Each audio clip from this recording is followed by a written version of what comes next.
Assalamualaikum warahmatullahi wabarakatuh. Hadis yang berbunyi, la islama illa bil jamaah, wala jama'atan illa bil imarah, wala imaratan illa bil bai'ah, wala bai'atan illa bil ta'ah. Itu adalah hadis yang membuat dulu saya dan orang-orang yang lain yang awam tentang agama, yang tidak tahu tentang hadis-hadis. Intinya kami adalah orang-orang yang awam dalam beragama. Dengan hadis itu, maka akhirnya kami masuk untuk menjadi pengikut dari aliran LDII. Dan karena ketidaktahuan kami tentang sebuah hadis, ketidaktahuan kami tentang pentingnya status sebuah hadis, maka kami tidak pernah bertanya status yang dimiliki oleh hadis tersebut. Hadis itu sahih atau hasan atau mutawatir atau dhaif. Kami tidak pernah menanyakan itu, dan mereka pun tidak pernah memberitahu kami. Hadis itu membuat kami mau tidak mau harus masuk ke dalam aliran LDII, menjadi pengikut LDII. Karena sahnya Islam adalah harus berjamaah dan harus punya amir. Setelah masuk menjadi pengikut LDII, hadis itu pun menerangkan bahwa orang-orang yang Islamnya seperti NU dan Muhammadiyah yang tidak memiliki amir, maka Islamnya tidak sah. Karena hadis itu pula orang-orang NU dan Muhammadiyah dianggap kafir, dianggap tidak percaya. Ketika diberitahu suatu hadis ini, mereka tidak percaya. Karena mereka tidak percaya dengan hadis itu, maka mereka dianggap kafir. Sebab hadis itulah yang membuat kami merasa bahwa kamilah yang satu-satunya orang Islam atau jalan tunggal untuk masuk ke dalam surga. Sedangkan aliran-aliran Islam NU dan Muhammadiyah itu pasti masuk neraka karena mereka tidak beramil, tidak berjamaah. Setelah puluhan tahun kami menjadi pengikut LDII, barulah kami diberi hidayah oleh Allah betapa pentingnya status sebuah hadis. Hadis la islama illa bil jamaah itu ternyata status hadisnya adalah dhaif. Tidak hasan, tidak sahih, apalagi mutawatir. Itu adalah hadis dhaif. Apa yang dimaksud hadis dhaif? Hadis dhaif adalah periwayatnya itu yang membawa hadis itu adalah seseorang yang tidak dikenal oleh para ulama. Seandainya para ulama mengenal pun, ulama Islam di dunia mengenal periwayatnya itu adalah seseorang yang sering berbohong atau dia suka menyembunyikan dari siapa sebenarnya hadis tersebut. Maka hadis-hadisnya dianggap dhaif. Dan apabila orang yang membawa hadis itu saja tidak diakui, tidak dikenal baik oleh para ulama, bagaimana kita harus mempercayai hadis itu? Tapi bodohnya kami percaya saja dengan hadis itu.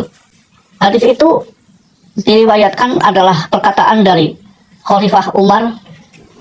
Waktu itu Umar adalah sebagai pemimpinnya umat Islam, pemimpin yang diakui oleh umat Islam di seluruh dunia. Bukan pemimpin yang rahasia seperti pemimpinnya LDII.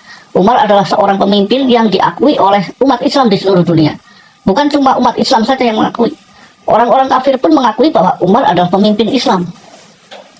Dan ketika itu Islam sedang dalam keadaan yang jaya. Islam baru saja mendapatkan sebuah kemenangan yang besar, sehingga banyak sekali orang-orang Islam yang kaya mendadak. Karena waktu itu orang Islam kaya mendadak, banyak harta yang melimpah. Orang-orang Islam saat itu membangun rumah yang tinggi-tinggi, membangun rumah yang megah-megah. Melihat kelakuan umat Islam pada saat itu, maka Umar bin Khattab tidak menyukai hal itu. Umar langsung menasehati para Islam di zaman dahulu itu, di zamannya itu, untuk jangan berbuat seperti itu. Jangan berlebihan, hiduplah tetap sederhana. Jangan bermegah-megahan. Tapi karena waktu itu kaum muslimin pada saat itu kurang taat mendengarkan nasihat dari Umar, maka Umar mengatakan bahwa la islama illa bil jamaah, wala jama'atan illa bil imarah, dan seterusnya. Yang dimaksudkan adalah, apa gunanya kalian mengangkat aku sebagai seorang pemimpin jika nasihatku kalian tidak taati? Itulah arti daripada hadis tersebut. Tapi bagaimana ketika hadis tersebut dibaca oleh aliran LDII? Aliran LDII menganggap bahwa Islam itu harus berjamaah, harus beramil, dan harus ditaati. Jadi tidak nyambung sama sekali. Padahal Umar waktu itu mengatakan hadis seperti itu untuk menasihati kaum muslimin supaya jangan bermegah-megahan, jangan hura-hura, hiduplah sederhana. Bukan mengatakan seperti apa yang dikatakan LDII bahwa Islam itu sah kalau berjamaah, Islam itu sah kalau beramil. Jadi sangat timpang sekali apa yang dikatakan oleh aliran LDII. Hadisnya bunyinya bagaimana, maksudnya bagaimana, sama LDII malah hadis itu dibuat sebagai pedoman syarat sahnya Islam. Yang kedua, itu pun hadisnya doif. Apa yang dimaksud hadisnya doif? Yang dimaksud hadisnya doif itu bukan berarti itu benar-benar perkataannya Umar. Bisa jadi Umar tidak pernah mengatakan hal seperti itu, karena hadisnya doif, tidak bisa dipercaya.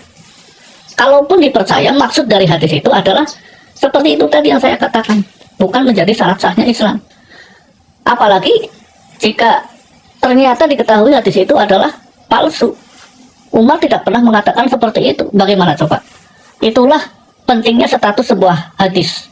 Hadis yang doif tidak boleh menjadi dasar syarat sahnya Islam. Nah, hadis itu sekarang sudah tidak dipakai lagi oleh LDII, karena sudah ketahuan bahwa hadis itu doif. Kalau hadis itu masih dijadikan dasar, LDII tidak akan bisa menjawab jika ada jamaahnya yang menanyakan. Pasti LDII akan ketahuan bohongnya. Maka kemudian di akhir-akhir tahun ini hadis itu tidak pernah lagi digembar-gemborkan lagi oleh LDII, karena hadis itu sangat memalukan apabila diamalkan terus. Betapa bodohnya kita mengamalkan sebuah hadis yang tidak pasti kebenarannya.